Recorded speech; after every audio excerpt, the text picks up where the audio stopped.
It's not your situation. I just need contemplation over you. I'm not so systematic. It's just that I'm an addict for your love. I'm not the only one that holds you. I never ever should have told you you're my only girl. I'm not the only one that holds you. I never ever should have told you you're my only world. Just think how long I've known you. It's wrong for me to own you lock and key. It's really not confusing. I'm just a young illusion, can't you see? I'm not the only one that holds you. I never ever should have told you you're my only girl. I'm not the only one that holds you. I never ever should have told you you're my only world. We are here with another episode of the Unrelenting Alchemist, here to discuss the many faces within dissociative identity disorder, from psychology to Eastern spirituality. Dissociative identity disorder was formerly known as multiple personality disorder. It's a complex and often misunderstood mental health condition. At its core, DID involves the presence of two or more distinct personality states, or alters, that recurrently take control of an individual's behavior. Each alter may possess its own name, its own age, its own gender, voice, memory, emotional temperament, and even physiological responses. Though the diagnostic criteria are clearly outlined in the DSM-5, the depth of this condition extends into cultural, spiritual, as well as metaphysical understandings of the self. From a psychological standpoint, DID is considered to be a severe dissociative disorder, and it's often rooted in prolonged trauma during early childhood. Yet when viewed through the lenses of Buddhism, Taoism, Hinduism, DID prompts deeper questions about the nature of what the self really is, what karmic fragmentation can be, and how one works towards spiritual integration. This video is going to go into the multidimensional reality of DID. How are some alters more charming while others are seemingly violent? How are spiritual traditions interpreting such a division of consciousness within a single person, and what it means in terms of trying to reach a point of healing and wholeness? So let's start with the psychology of dissociative identity disorder. We'll look to its origins and its trauma. Modern psychological theory considers DID as a post-traumatic adaptation to extreme, repetitive, and inescapable abuse, often during early childhood. The trauma is so overwhelming that the psyche fragments, compartmentalizing the pain into what becomes separate identities. These personalities emerge as a coping mechanism, allowing the core self to dissociate from traumatic memories. Imagine a young girl who is abused by, say, an uncle, so to speak, and then rather than integrating the experience, her mind splits it off into an alter personality. Some personalities serve as protectors, others are repressors. Others are designed to interact with abusers or the outside world in a way the original self never could. This is not a conscious process. This is a form of involuntary defense. So let's look at the alters and the spectrum of behaviors and morality that each might very well have. You see, alters can vary widely in demeanor, motivation, and ethical orientation. Let's take the charming and lovable alter. These personalities are typically crafted to maintain an external social relationship or relationships and to project an image of normalcy or likability. They may serve as the face of the system to the public, often unaware of their own internal chaos. Then you will have the gruff and the violent alter. This alter may emerge as a strong protector type, a guardian, a sentinel, a retaliator even. They may carry the rage and aggression that the original self could not express. Their behavior may be hostile, reckless, even sadistic, particularly towards perceived threats. Then you may have the timid but scheming alter. This type may appear meek or submissive outwardly, but may harbor deep resentments or even possess manipulative tendencies. Often they act covertly, trying to secure safety or power in any number of indirect ways. You also have the saboteur alter. Some alters exist to dismantle progress, inflict suffering, or even to instill fear. These alters have absorbed the worldview of an abuser, or internalized extreme nihilism.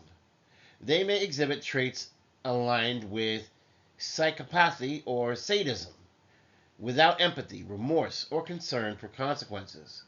Imagine your typical sociopath. Psychologically, each of these alters plays a role in the survival of the host. The system is not random. It is an ecosystem built around trauma, but there is a hierarchy, and there are barriers which lead to forms of amnesia, and there are complex internal dynamics that go along with this as well.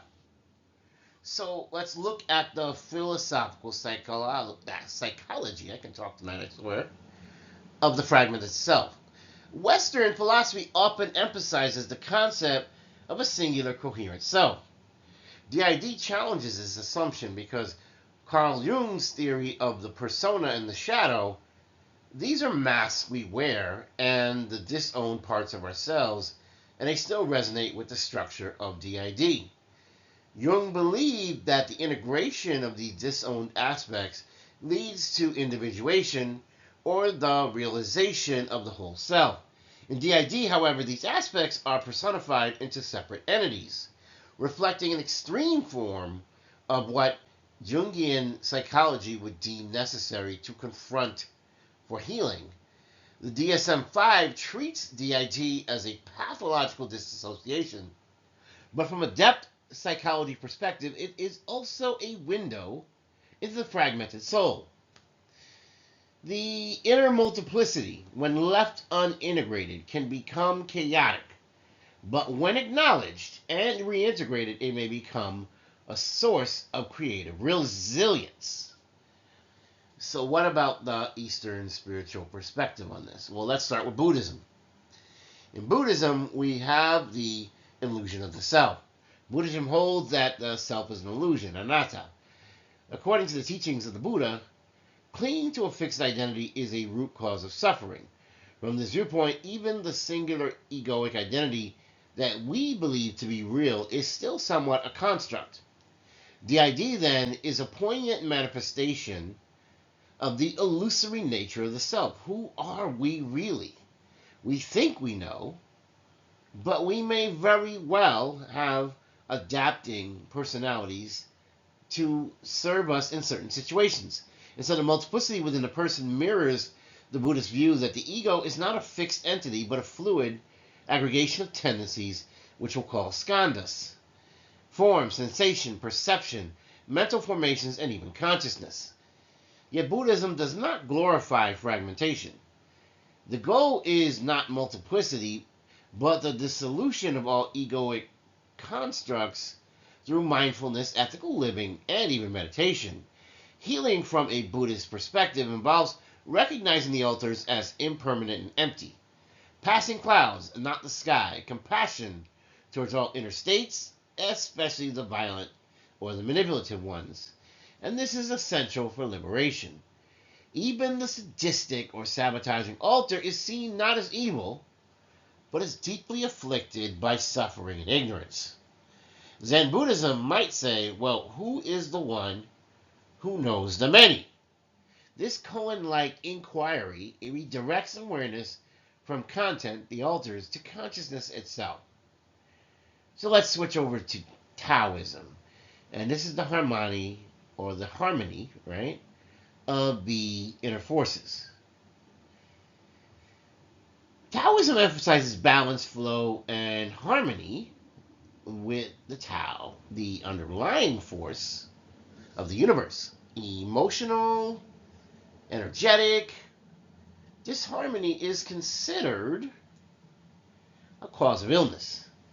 The Taoist body-spirit model recognizes that multiple spirits, or Shen, may reside within the human being, each governing aspects of an intellect, emotion, willpower, and identity. And so a Taoist might interpret DID not as a possession or a mere pathology, but rather as a disharmony of the internal spirits. The charming alter is the heart spirit, or Shen. The scheming one may stem from the liver, Hun, and is linked to strategy and vision. The violent alter may express blocked kidney energy, which is Je, willpower turned to fear or aggression, while the saboteur may represent a shadow form of the Po, the lung spirit associated with grief. Restoration of harmony through meditation, Qigong, acupuncture, and alignment with natural rhythms would be the Taoist path to healing. Rather than purging the alters, Taoism would seek to balance their energies and restore unity within the Tao. Hinduism. Now we're getting to the real meat and potatoes here, right? And with this, we're going to have karma, rebirth, and fragmented Atman. In Hinduism, the soul, or Atman, is eternal, but is subject to samsara, which are cycles of rebirth influenced by karma. In other words, this is what we would call reincarnation. Hinduism contains a plurality of views, but most of the schools would view DID as evidence of karmic fragmentation, traumas not only of this life, but of past lives as well, resurfacing in the form of disjointed personalities. The charming alter may be an echo of a past incarnation who cultivated refinement. The violent one may be carrying karmic residue of serving as a soldier in war, or perhaps even someone who suffered loss seeking vengeance. The schemer might embody a previous manipulator, and the sadist could be possessed of asuric or demonic tendencies due to the karmic debt. The Bhagavad Gita's teaching on the multiplicity of the gunas, the sattva, clarity, rajas, passion, and tamas, inertia, may also apply here, because each alter may operate under different combinations of these qualities. The violent alter may be tamas plus rajas, the charming one sattva plus rajas, and so on and so forth. You can have many combinations. The path to integration would be through sadhana, which is spiritual discipline, mantra, prayer, yoga, as well as surrender to divine will. Healing would come not by denying the alters, but by absorbing them into a higher spiritual awareness. This spiritual awareness would transcend karma, and in some Shaiva or Shakta traditions, the fierce inner aspects may be seen as manifestations of Kali or Bhairava, forces that destroy illusions and that are on a quest to restore truth. So what about the moral complexity of alters, free will, and accountability? Well, one of the most difficult aspects of DID is the question of moral responsibility. If a violent or malicious alter harms another, is the host to blame? Legally, the answer varies by jurisdiction and the competency evaluation. Philosophically, it raises a lot of questions about what free will truly is, what intent would be, and what is unity of consciousness. Psychology aims to integrate the personalities, but in Eastern philosophies, as we indicated, suggest a deeper dissolution, not just of the alters, but of the very idea of a single self in control. From a spiritual standpoint, even the saboteur alter is not to be demonized. It may need to be purified liberated and absorbed into the true self, which is not ego, but ultimately free-flowing divine consciousness. Treatment and healing would probably be in order. And so there are several psychotherapeutic approaches, the first being phase-oriented therapy, which is the most accepted model for DID, and that involves stabilization, establishing safety, but also seeking to reduce harm. Trauma processing, which is slowly working through traumatic memories. Then you have integration, which is all about creating cooperation of, or even some sense of fusion between the alters. There are also internal family systems, which can be a form of therapy in and of itself if used properly, because it treats the person as a system of parts, each with its own purpose. No part is bad. All are welcomed, and they must have a voice and be heard. So what about the spiritual interventions? Well, spiritual modalities should be handled with caution and cultural sensitivity, right? But you never know. They can offer profound healing in these situations. So the first we have is a Vipassana meditation, which promotes deep awareness and detachment from mental content. You also have chakra healing, which is what's used to address blocked or overactive energy centers, especially the solar plexus, which is the ego, the heart, which is compassion, and the crown, which is unity. We also have mantras and rituals. Engaging the psyche through sacred sound and symbolic acts, that would be one way to get through that, right? And we can also reframe DID, looking at it from pathology to a spiritual challenge. Perhaps DID in this context is not only a mental illness, but also a radical invitation to re-examine what it means, to be a person. The ego is not a monolith. Even people without DID have contradictory desires, moods, and selves. DID merely lays bare the multiplicity all humans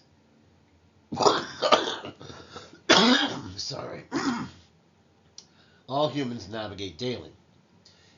Eastern philosophies urge compassion and transcendence, not suppression.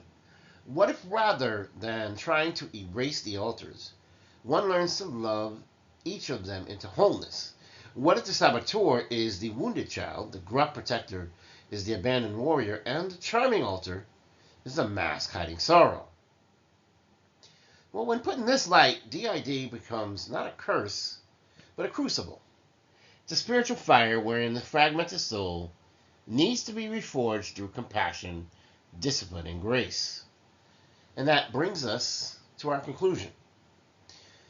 Dissociative Identity Disorder is a condition that straddles the borders of psychology, spirituality, and metaphysics, because while science sees alters as trauma-created disassociations, spiritual traditions offer a richer, a more robust, deeper insight into the nature of the self, ego, and consciousness. In Buddhism, the self is an illusion, and all alters are impermanent phenomena that are to be observed, but that we should not get too attached.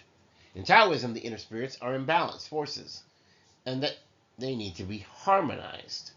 In Hinduism, they may constitute karmic residues from previous lives, spiritual beings on their path back to wholeness. And so from every perspective, scientific and spiritual, the path forward involves compassion, self-awareness, and a move towards integration.